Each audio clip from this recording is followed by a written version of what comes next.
గమనిస్తూ వస్తున్నా, విద్యా వ్యవస్థలో ఉన్నాను. ఒకసారి స్వాతి గారి రియాక్షన్ కూడా, ఎందుకంటే వాళ్ళు కూడా దీని మీద చాలాసార్లు స్పందిస్తూ వచ్చారు. వాళ్ళందరూ కూడా, ఎందుకంటే స్టూడెంట్స్ యూనియన్గా ఉండి దీనికి సంబంధించి చాలాసార్లు వాళ్ళు పోరాటం కూడా చేస్తూ వచ్చారు. స్వాతి గారు, మీరు చెప్పండి, స్టూడెంట్స్కి సంబంధించి ఇప్పుడు మా దగ్గర డబ్బులు లేవని చెప్పేసి పేరెంట్స్ చెప్తున్నారు, ప్రభుత్వం దగ్గర నుంచి ఏమో ఫండ్స్ రావాల్సింది, ప్రభుత్వం ఏమో ఫండ్స్ రిలీజ్ చేయట్లేదని చెప్పేసి వాళ్ళు చెప్తున్నారు. చదువుకున్న వాళ్ళేమో సర్టిఫికేట్ల కోసం కాలేజీల దగ్గరికి వెళ్తే అక్కడే గేట్ దగ్గరే బయట నిలబెట్టేసి మీరు డబ్బులు తీసుకురండి, అప్పుడే మేము సర్టిఫికేట్ ఇస్తామని చెప్పేసి వాళ్ళు చెప్తున్నారు. సో ఇప్పుడు ఈరోజు చదువుకొని కష్టపడి ఉద్యోగం చేస్తామని చెప్పి బయటికి వెళ్తే వాళ్ళకి సర్టిఫికేట్లు కూడా రాని పరిస్థితి కనిపిస్తుంది. ఏం చెప్తారు సార్? ఇది ముందుగా ప్యానెల్లో ఉన్నటువంటి ప్రొఫెసర్ కత్తి వెంకటస్వామి గారికి, అట్లానే ఉస్మానియా యూనివర్సిటీ విద్యార్థి నాయకుడు, నా తోటి ఉద్యమ నేత దర్శన్ అన్నకి అందరికీ కూడా నమస్తే. అట్లానే ఈ వాల్యుబుల్ డిబేట్ ని ఆర్గనైజ్ చేసినటువంటి ఫోర్ సైడ్స్ టీవీకి కూడా థ్యాంక్ యూ సో మచ్. ముందుగా ఈ రియంబర్స్మెంట్ కి సంబంధించి గత 4 సంవత్సరాలుగా దాదాపు 8,000 కోట్లకు పైగా పెండింగ్ లో ఉన్నటువంటి పరిస్థితి ఉంది స్కాలర్షిప్స్ అండ్ ఫీ రియంబర్స్మెంట్ కి సంబంధించి. ఇది లాస్ట్ అకాడమిక్ ఇయర్ లో చూసినట్లయితే విపరీతంగా ఎవ్రీడే ఒక 4 నెలల పాటు, ముఖ్యంగా జార్జ్ రెడ్డి పీడిఎస్ ఆధ్వర్యంలో అట్లానే అన్ని విద్యార్థి సంఘాలు కలిసి పెద్ద ఎత్తున ఆందోళన చేయడం జరిగింది. కాలేజ్ మేనేజ్మెంట్స్ అన్ని కూడా ఇంకా మేము బంద్ పెట్టేస్తున్నాం కాలేజెస్ అన్ని, అసలు మా వల్ల కాదు నడిపించడం అని చెప్పేసి వాళ్ళు కూడా రోడ్ల పైకి వచ్చినటువంటి పరిస్థితి ఉంది. ఈ పరిస్థితుల్లో కేవలం 600 crores మాత్రమే విడుదల చేయడం జరిగింది ప్రభుత్వం అటు మేనేజ్మెంట్స్ తో చర్చలు జరిపి 600 crores మాత్రమే విడుదల చేయడం జరిగింది. అది దఫాలుగా పూర్తి స్థాయిలో విడుదల చేస్తామని హామీ ఇచ్చింది గవర్నమెంట్. ఇక్కడ ఆ తర్వాత 600 crores అనేది చాలా స్మాల్ పర్సంటేజ్ పెండింగ్ లో ఉన్నటువంటి దాంట్లో ఒక 15 కాలేజ్ మేనేజ్మెంట్స్, ముఖ్యంగా ఇంజనీరింగ్ కాలేజ్ కి సంబంధించినటువంటివి కోర్టుని ఆశ్రయించినప్పుడు వాళ్ళు ఇంటరిమ్ ఆర్డర్ ఇవ్వడం జరిగింది. ఒక temporary order, like government reimbursement release చేయకపోతే మీరు విద్యార్థుల నుంచి వసూలు చేసుకోవడానికి పర్మిషన్ ఇస్తున్నాం అన్నట్టు కోర్టు ఒక టెంపరరీ ఆర్డర్ ఇవ్వడం జరిగింది. ఇది చాలా, అంటే ఒక విద్యార్థుల సెంట్రిక్ గా కాకుండా కాలేజ్ మేనేజ్మెంట్స్ సెంట్రిక్ గా చూసినట్లయితే మనకు ఈ ఆర్డర్ ని చూస్తే అర్థమవుతుంది. అది చాలా ప్రాబ్లమాటిక్ విద్యార్థుల పర్స్పెక్టివ్ లో చూసినప్పటి నుంచి అని కూడా మేము చెప్పదలుచుకున్నాం. సరే, ఇక్కడ ఏమవుతుందంటే వన్స్ ఆ 15 కాలేజెస్ కి ప్రెసెంట్ పర్మిషన్ ఇవ్వడం జరిగింది మీరు విద్యార్థుల నుంచి కలెక్ట్ చేసుకోమని. ఆ ఆర్డర్ వచ్చిన very next day students hall ticket collect చేసుకోవడానికి వెళ్తే కూడా ఏ డిగ్రీ కాలేజ్ లో కూడా ఇప్పటి వరకు హాల్ టికెట్ కి సంబంధించి కానీ మిగతా ఫీ విషయంలో మాకు ఆల్రెడీ కోర్టు ఆర్డర్ వచ్చింది కాబట్టి విద్యార్థుల నుంచి ఫీజు వసూలు చేసుకోమని మాకు పర్మిషన్ ఉంది, మీరు ఫీ పే చేయండి అనేసి మాట్లాడడం జరుగుతుంది. ఇక్కడ క్వశ్చన్ ఏంటి అంటే, what is the major intention behind reimbursement sir? ఎవరైతే స్టూడెంట్స్ అఫోర్డబుల్ కాదో, ఎవరైతే పేద కుటుంబాల నుంచి వచ్చినటువంటి మార్జినలైజ్డ్ విద్యార్థులు ఉంటారో వాళ్ళకి ఫినాన్షియల్ అసిస్టెన్స్ ఇవ్వడం వల్ల వాళ్ళు ఫర్దర్ గా హైయర్ ఎడ్యుకేషన్ కి కానీ ఆ తర్వాత చదువులు వాళ్ళు చదువుకోగలిగినవి చదువుకునే అవకాశాన్ని కల్పించడానికి తీసుకొచ్చిన స్కీమే ఈ రియంబర్స్మెంట్ స్కీమ్.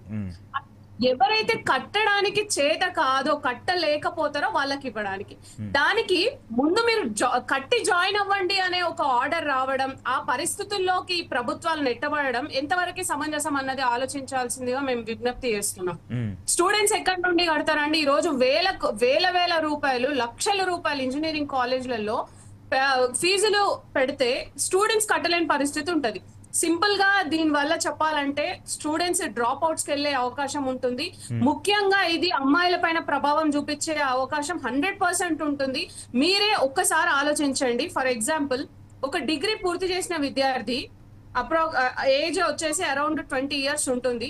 తల్లిదండ్రులు పెళ్లి చేయాలనుకుంటారు. 20 years ఉన్న అమ్మాయికి తల్లిదండ్రులు పెళ్లి చేయాలనుకుంటారు. కానీ అమ్మాయి ఫర్దర్ అకాడమిక్స్ కి కంటిన్యూ చేయాలి, నేను అకాడమిక్ గా ముందుకు వెళ్ళాలి అని తను అనుకుంటుంది. ఆ పరిస్థితుల్లో ఫీ రియంబర్స్మెంట్ అనేది ఉంది. గతంలో లాగా ఫీ రియంబర్స్మెంట్ ఉంది. కేవలం ఒక 5,000 2,000 ముందు పే చేసి నెక్స్ట్ ఎంటెక్ చేయాలనుకున్నా లేదా పీజీ చేయాలనుకున్న పరిస్థితి ఉంటే ఎలా ఉంటుంది? లేదు అంటే ఆల్రెడీ చదివిన డిగ్రీ కాలేజ్ లో 40,000 50,000 పెండింగ్ లో ఉంది కాబట్టి అది పే చేయాలి, అక్కడ నుండి సర్టిఫికేట్స్ తెచ్చుకోవాలి, మళ్ళీ ఫర్దర్ ఎడ్యుకేషన్ కి వెళ్ళాలంటే అక్కడ కూడా ఫీజు కట్టి జాయిన్ అవ్వాలి. ఇలాంటి సిచ్యువేషన్ ఉన్నప్పుడు ఎవరైనా పేరెంట్స్ ఎడ్యుకేషన్ కంటిన్యూ చేయాలని ఆలోచిస్తారా, లేకపోతే ఇవన్నీ వచ్చిన ఎందుకు ఇవే డబ్బులు పెళ్లిలో ఇన్వెస్ట్ చేసి పెళ్లి చేసేస్తే అయిపోతుంది అనుకుంటారా? ఒక్కసారి ఆలోచించాల్సిన అవసరం ఉందని నేను అనుకుంటున్నా. డెఫినెట్ గా డైలమాలో ఉన్నటువంటి ఏ పేరెంట్స్ అయినా ఈ డెసిజన్ తీసుకుంటారు, పెళ్లి చేసేద్దాం పంపించేద్దాం అన్న ఆలోచనే ఉంటది. ఈవెన్ అమ్మాయిలు కూడా, ముఖ్యంగా నేను I'm Hyderabad Born and బాటప్ student అండి. ఇక్కడ ఉన్నటువంటి అంటే మేబీ సిటీలో ఉన్నటువంటి ఆపర్చునిటీస్ కావచ్చు, మిగతా కావచ్చు, మనం చూసుకుంటే స్టూడెంట్స్ ఎవ్వరు కూడా చాలా తక్కువ ఏజ్ లోనే ఎర్నింగ్స్ కి, ఎంప్లాయ్మెంట్ కి వెళ్ళిపోయే అవకాశం ఉంటది. షాపింగ్ మాల్స్ లోనో ఏదో ఒక అవకాశం ఉంటే వెళ్ళిపోతున్నటువంటి పరిస్థితి ఉంది. ఈ రోజు చదువు పైన ₹1000 ఇన్వెస్ట్ చేసే పరిస్థితి గనక వస్తే ఖచ్చితంగా స్టూడెంట్స్ అందరూ కూడా విద్యను వదిలేసి మరోవైపు ఏదో ఒక పార్ట్ టైం జాబ్ చూసుకున్నటువంటి పరిస్థితి అయితే ఉంటుంది. దీనికి ముఖ్య కారణం ప్రభుత్వమే. అసలు ఈ కాంగ్రెస్ ప్రభుత్వము ఎవరు తీసుకొచ్చిన స్కీమ్ అండి ఇది? ఒక మంచి ఉద్దేశంతోని విద్యార్థులకు, పేద వర్గాలకు చెందినటువంటి విద్యార్థులకు మంచి విద్య అందాలన్న తీసుకొచ్చిన స్కీమ్ ఇంకేదో ప్రభుత్వాలు, ఇంకేదో వేరే పార్టీ ఉన్న ప్రభుత్వాలు దీన్ని తుడిచిపెట్టాలనుకుంటే అరే ఓకే దీన్ని తీసేయాలన్న ఉద్దేశం అనుకోవచ్చు. కాంగ్రెస్ ప్రభుత్వం తీసుకొచ్చిన స్కీమ్ ని దాన్ని మంచిగా బలపరచాలి, ఇంకా దాన్ని మంచి స్థాయిలో ఇంప్లిమెంట్ చేయాల్సింది పోయి దాన్ని తుడిచిపెట్టడానికి అసలు విద్య కంటే ఈ కాంగ్రెస్ ప్రభుత్వం పరిస్థితి చూస్తుంటే విద్యకు విలువ ఇచ్చినట్టే అనిపించట్లేదు. When you are able to invest so many crores on fashion shows, ఇవన్నిటి మీద మనం ఇన్వెస్ట్ చేయగలిగినప్పుడు, ఆ పనికి మాలిన ఈవెంట్స్ ఆర్గనైజ్ చేసి ₹1,000 కోట్ల మీరు వెచ్చించినప్పుడు విద్యార్థులకు చదువుకునే అవకాశం కల్పించడంలో ఎందుకు చేతనవ్వట్లేదు మీకు? మేము అనుకున్నామండి ఈ కాంగ్రెస్ ప్రభుత్వంలో దళితుల వర్గానికి సంబంధించినటువంటి మంత్రులు ఉన్నారు, ఎమ్మెల్యేలు ఉన్నారు, ఆదివాసీ మంత్రులు ఎమ్మెల్యేలు ఉన్నారు, మహిళలు ఉన్నారు.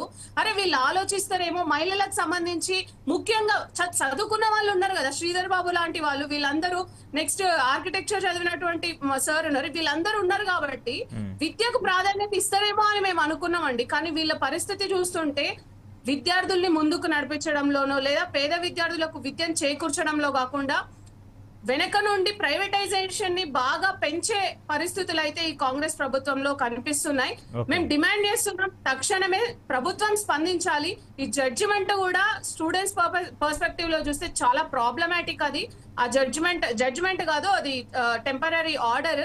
దాన్ని కూడా మళ్ళొకసారి రివ్యూ చేసుకోవాల్సినటువంటి అవసరం ఉంది. ఈ ఏప్రిల్ ఎండింగ్ లో మళ్ళీ నెక్స్ట్ హియరింగ్ కూడా ఉన్నటువంటి పరిస్థితి ఉంది. ఆ లోపు ప్రభుత్వం స్పందించాలి. ఈ స్కాలర్షిప్ అండ్ రియంబర్స్మెంట్ పైన క్లారిటీ ఇవ్వాల్సినటువంటి అవసరం ఉందని కూడా మేము భావిస్తా ఉన్నాం. ఓకే దర్శన్ గారు, ఏంటి మీ ఒపీనియన్ దీని మీద? ఎందుకంటే